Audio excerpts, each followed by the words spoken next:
After this, Paul left Athens and went to Corinth. There he met a Jew named Aquila, a native of Pontus who had recently come from Italy with his wife Priscilla, because Claudius had ordered all Jews to leave Rome.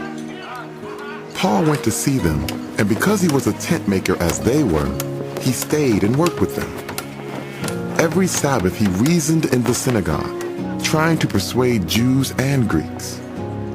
When Silas and Timothy came from Macedonia, Paul devoted himself exclusively to preaching, testifying to the Jews that Jesus was the Messiah.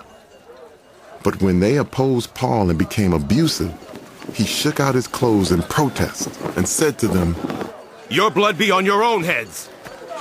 I am innocent of it. From now on, I will go to the Gentiles." Then Paul left the synagogue and went next door to the house of Titius Justus, a worshiper of God. Crispus, the synagogue leader, and his entire household believed in the Lord. And many of the Corinthians who heard Paul believed and were baptized.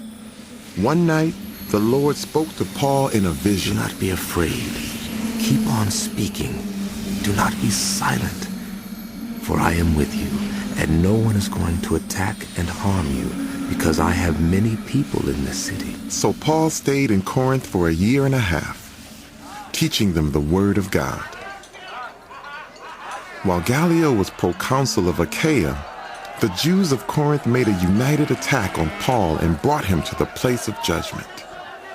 "This man," they charged, "is persuading the people to worship God in ways contrary to the law." Just as Paul was about to speak, Gallio said to them, "If you Jews were making a complaint about some misdemeanor or serious crime, it would be reasonable for me to listen to you. But since it involves questions about words and names and your own law, settle the matter yourselves. I will not be a judge of such things." So he drove them off. Then the crowd there turned on Sosthenes, the synagogue leader, and beat him in front of the proconsul. And Gallio showed no concern whatsoever. Paul stayed on in Corinth for some time. Then he left the believers and sailed for Syria, accompanied by Priscilla and Aquila. Before he sailed, he had his hair cut off at Cenchreae because of a vow he had taken. They arrived at Ephesus, where Paul left Priscilla and Aquila. He himself went into the synagogue and reasoned with the Jews. When they asked him to spend more time with them, he declined. But as he left, he promised, "I will come back, if it is God's will." Then he set sail from Ephesus.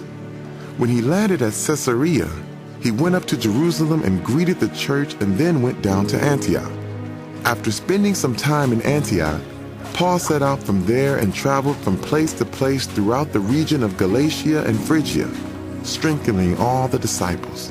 Meanwhile, a Jew named Apollos, a native of Alexandria, came to Ephesus. He was a learned man, with a thorough knowledge of the scriptures. He had been instructed in the way of the Lord, and he spoke with great fervor and taught about Jesus accurately, though he knew only the baptism of John. He began to speak boldly in the synagogue. When Priscilla and Aquila heard him, they invited him to their home and explained to him the way of God more adequately. When Apollos wanted to go to Achaia, the believers encouraged him and wrote to the disciples there to welcome him.